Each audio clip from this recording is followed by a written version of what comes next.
Rusty wasn't born a hero. He was just a regular German shepherd, the kind that chased butterflies, barked at squirrels, and dozed off in the warm sun on the porch of a quiet country home. But life has a way of turning the ordinary into something extraordinary. He lived with Maggie, a gentle, silver-haired widow in her 70s, who had a soft voice and strong hands from years of farming.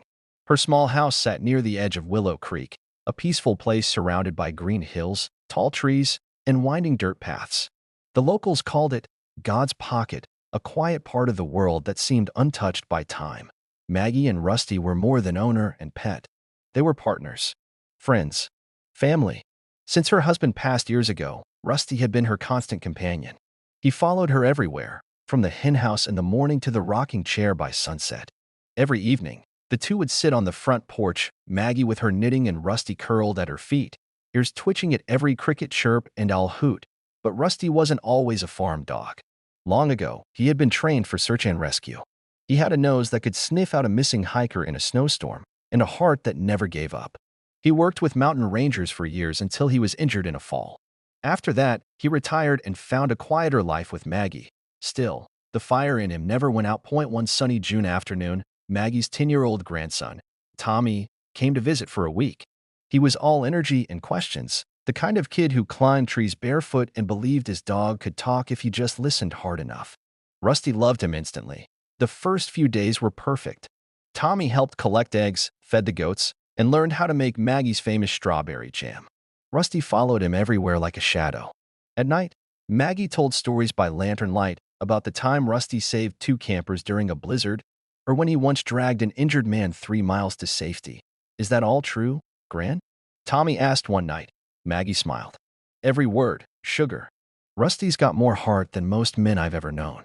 But 3 nights into Tommy's visit, the weather turned. A storm came down from the mountains faster than anyone expected.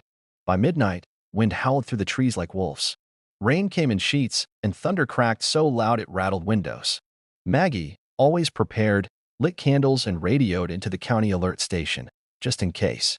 But as the lightning lit up the sky, something strange began to happen. The hillside behind the farmhouse started to shift.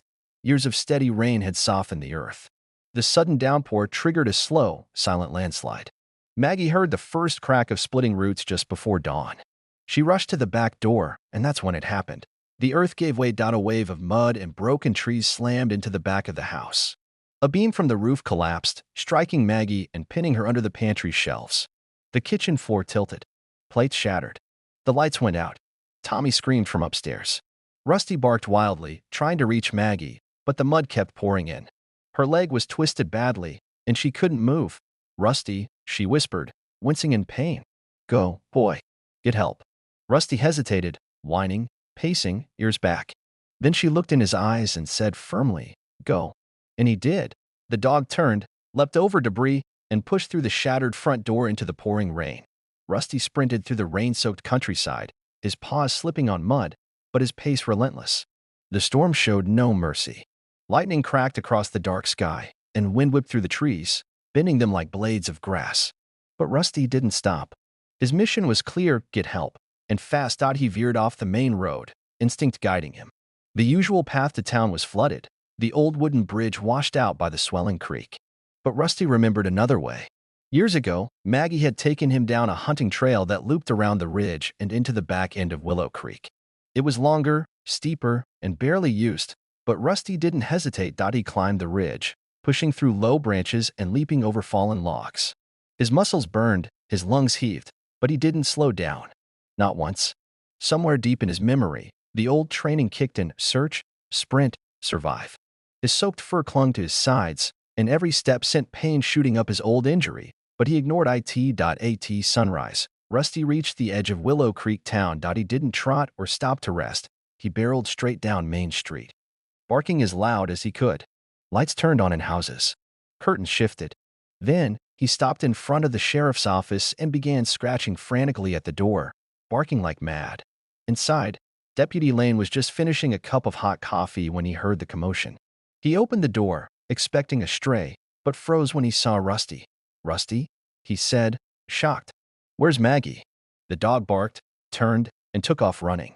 Deputy Lane didn't ask questions. He grabbed his radio and keys, jumped in his truck, and followed the dog. Rusty led him around the main road, over a side trail, through patches of flooded land and broken fences. Lane had to abandon the truck at one point and continue on foot, slogging through the mud as Rusty pushed forward like a guide. By the time they reached the farmhouse, Rusty was limping. His legs trembled with exhaustion. But when he saw the broken structure of Maggie's house, he let out one last desperate bark. "Sweet Jesus," Lane muttered. Seeing the back half buried in mud, he called for backup immediately. Landslide at the Horton place. Elderly woman and a child inside. Send fire and medical now. Rusty didn't wait for backup. He raced into the partially collapsed home, barking loud to lead Lane inside. "Maggie!" Lane shouted. In here came a faint voice. He found her in the kitchen, pinned under debris, pale but conscious. Tommy was sitting beside her, clutching her hand, tears streaming down his cheeks. "She's hurt bad," he said. "She didn't move all night." Lane knelt down and carefully assessed the scene. "Hang in there, Maggie. Help's on the way." Maggie opened her eyes. "Rusty, he made it?" Lane looked over his shoulder. "That dog's a miracle, ma'am." It took another 20 minutes for paramedics to arrive. Rusty watched silently from a corner, his chest rising and falling with each breath. Firefighters lifted the beam off Maggie. Paramedics placed her on a stretcher, checked her vitals, and prepped her for transport. Her leg was broken in 2 places. She had bruised ribs, a mild concussion, and internal swelling. But she was alive, and they all knew why. Tommy rode in the ambulance with her, clutching her hand, while Lane stood next to Rusty and patted his side. "You did good, boy," he said. "Real good." 3 days later, the town of Willow Creek was buzzing. The local paper ran the story on the front page. Hero dog saves grandmother and grandson from mudslide. Reporters came out from the city. A small television crew interviewed Maggie at the hospital. She didn't care about the cameras. She just wanted Rusty. When the hospital finally allowed dogs in for a short visit, Rusty walked in proudly, his bandaged paw barely slowing him down, and placed his head gently on Maggie's lap. She cried into his fur, whispering, "You're my angel, boy. My brave, brave angel." The town held a small celebration the following weekend at the community center.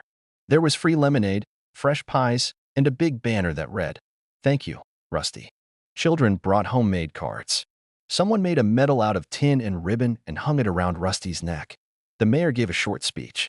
"In a time when heroes are hard to come by, we're lucky to have one on 4 legs." Rusty reminded us all what loyalty, courage, and love really mean. Rusty, of course, had no idea what the fuss was about. He was more interested in the hamburger someone dropped near the refreshment table. Life slowly returned to normal. Maggie came home after a few weeks with a cast on her leg and a walker. Tommy visited often, proud as ever of his dog. The back of the house had to be rebuilt, but the community pitched in. Neighbors brought meals, helped repair the porch, and made sure Maggie never had to lift a single beam herself. Rusty returned to his favorite spot on the porch, watching the sun rise and set each day. Ears alert, eyes soft. But something had changed. Every now and then, when someone passed by the house, they'd stop and wave at him, smiling like they were in the presence of a local celebrity, and maybe they were, because Rusty wasn't just a dog anymore. He was a legend. Years later, long after Maggie had passed peacefully in her sleep, and Tommy had grown up and moved to the city, people in Willow Creek still talked about the night the hillside fell. Kids would ask their parents, "Is it true? Did a dog really save a whole family?" And the parents would nod, pointing toward the old wooden sign at the edge of town, freshly repainted each year.